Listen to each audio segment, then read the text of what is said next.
सतोवृत्ति है, जो वैष्णव की सेवा है, जो साधुओं के चरण चिन्हों के ऊपर जो चलना है, उनका जो अनुसरण जो करना है, उसके लिए वो कह रहे हैं कि उसका जो पालन है वो आपको वर्णाश्रम धर्म के अनुसार आपको करना पड़ेगा।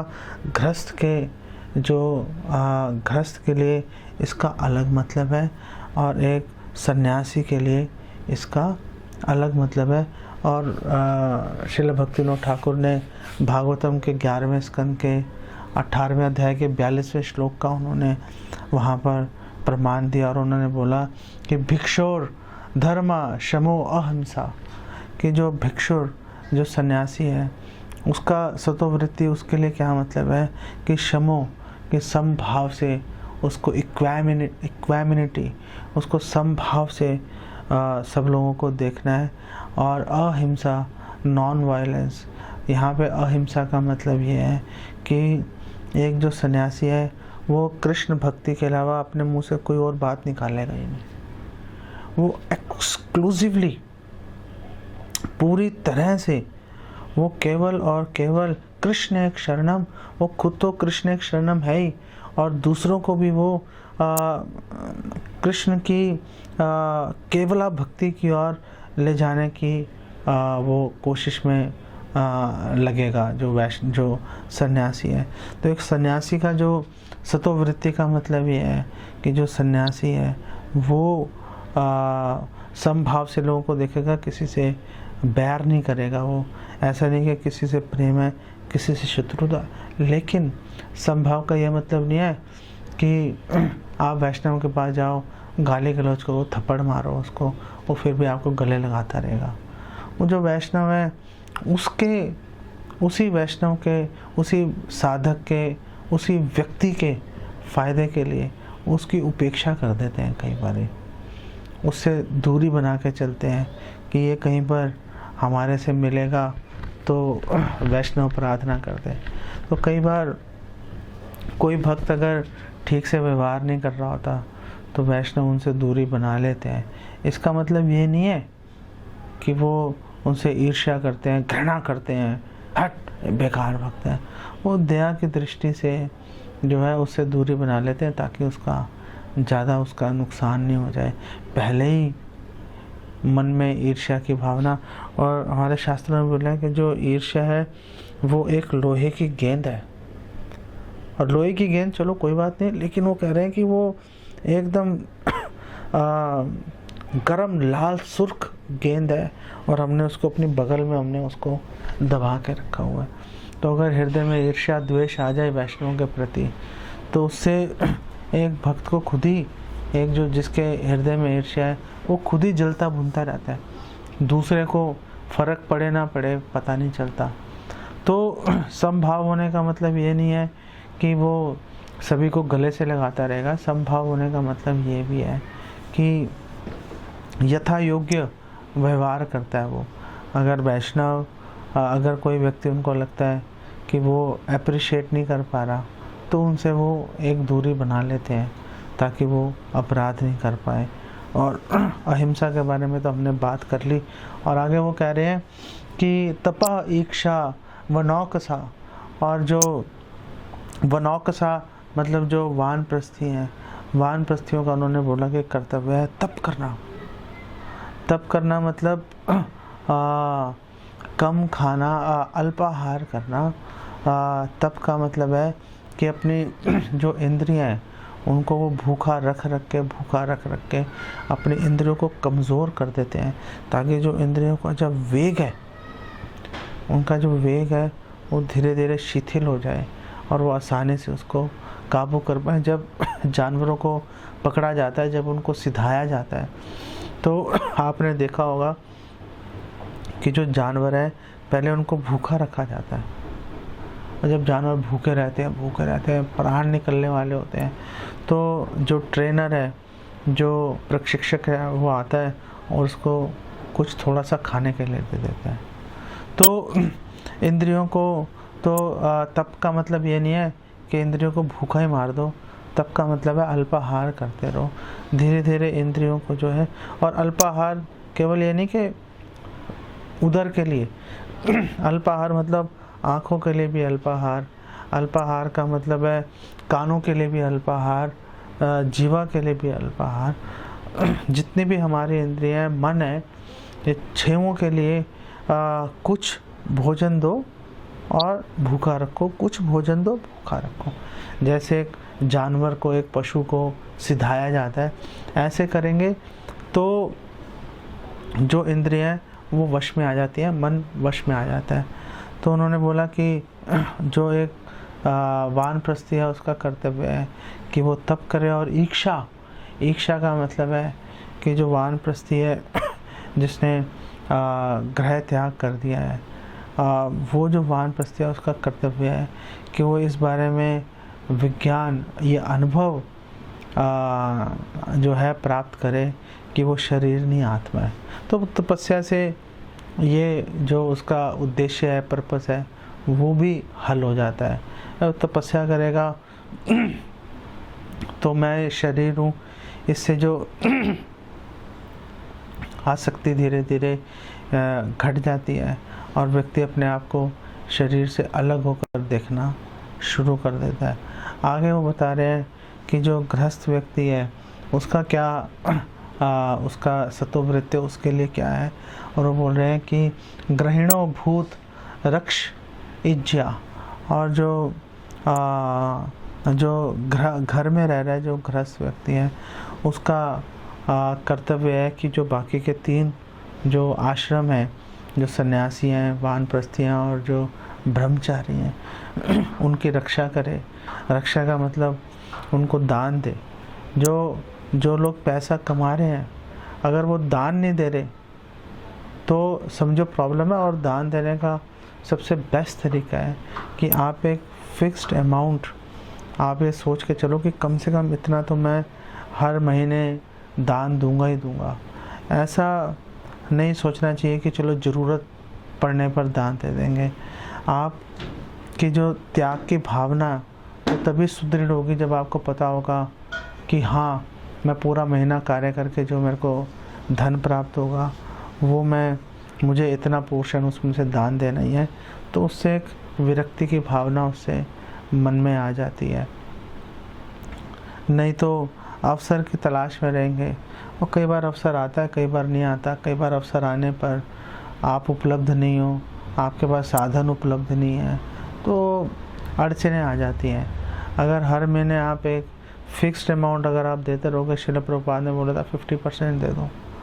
अब चलो 50% देने की अभी आप में उतना वैराग्य नहीं है, चलो कुछ तो शुरुआत करो, कुछ तो देना शुरू करो, 10, 20, 50 रुपये, फिर आगे उसको देखेंगे।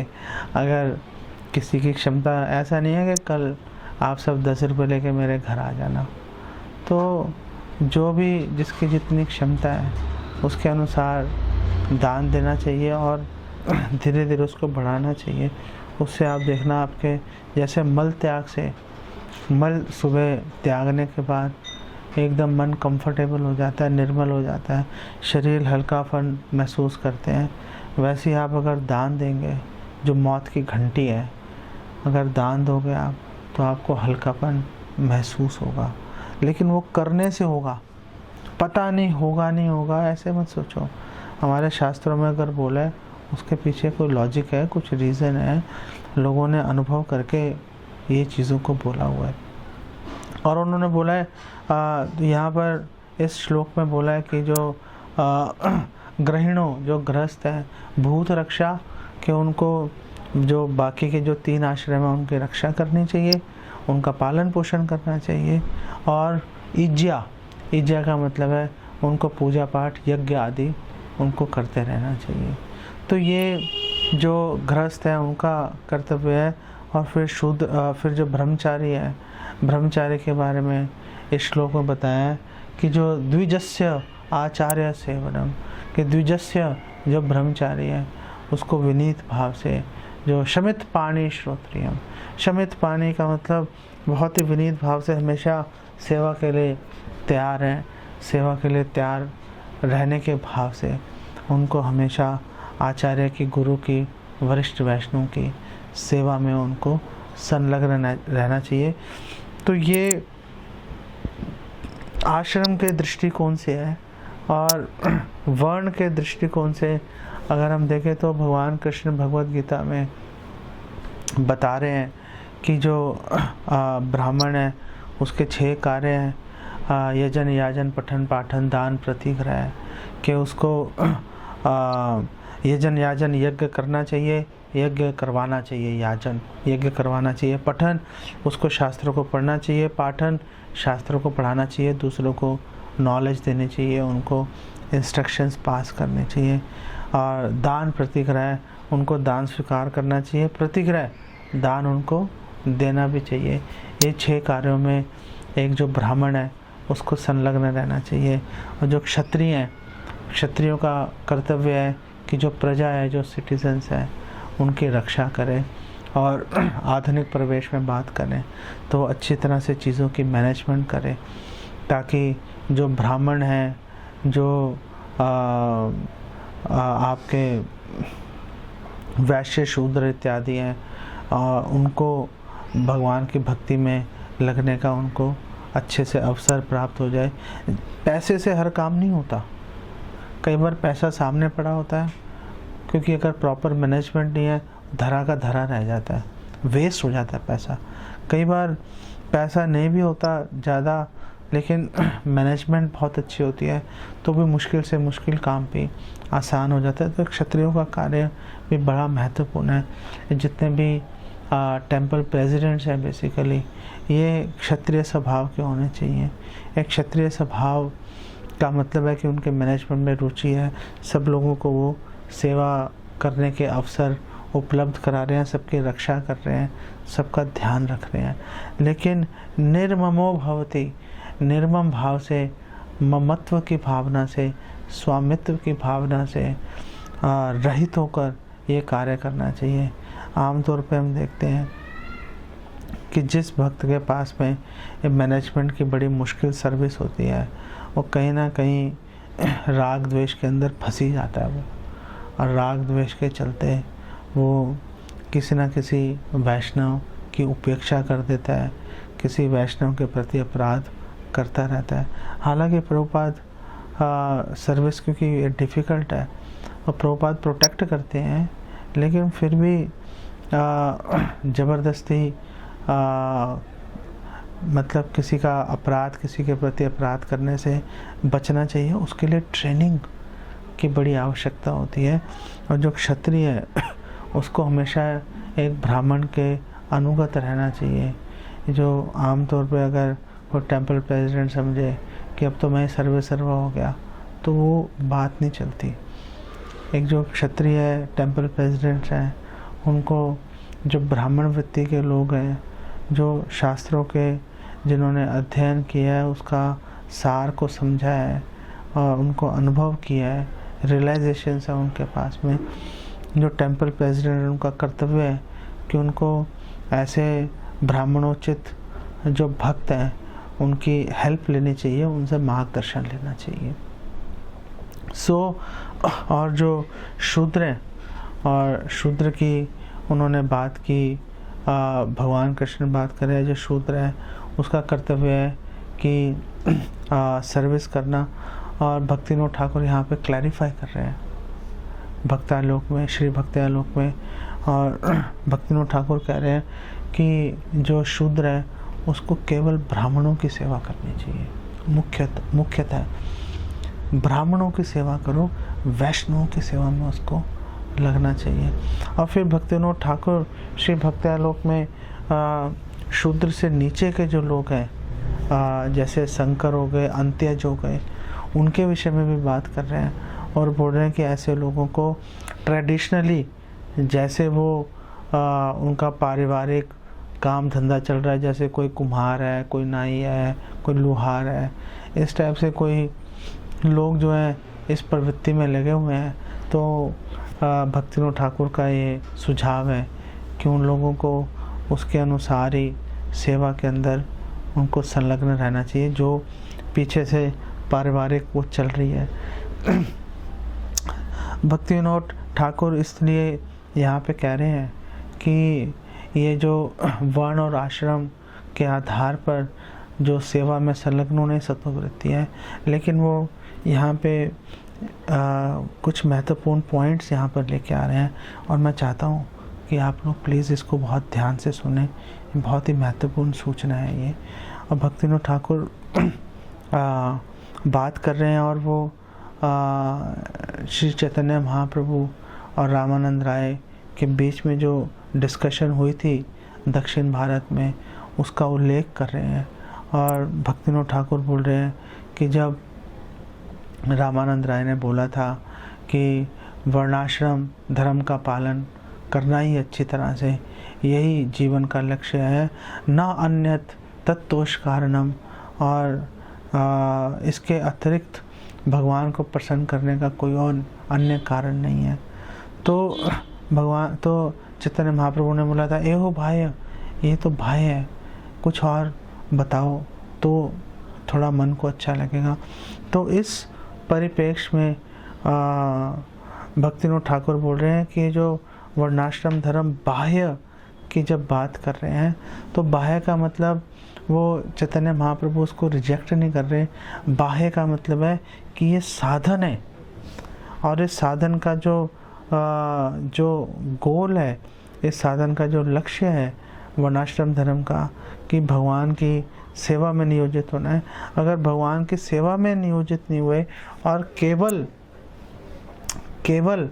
अगर वर्णाश्रम धर्म से ही अटक के रह गए तो विफलता है बेसिकली। तो उस चीज़ को चैतन्य महाप्रभु ने रिजेक्ट किया है। और भक्तिविनोद ठाकुर उसके प्रमाण में भक्तिविनोद ठाकुर एक श्लोक कोट कर रहे हैं कि धर्मा स्वनुष्ठिता पुंसाम विश्वक सेन कथासुया ना उत्पादयत यति रतिम श्रम है भी केवलम। कि अगर हमने वर्णाश्रम धर्म का बहुत अच्छे से पालन किया, लेकिन अगर हरि में, अगर कृष्ण में हमारी रति, हमारी आसक्ति अगर पैदा नहीं हुई, तो श्रम है भी केवलम, और बेसिकली बेकार है।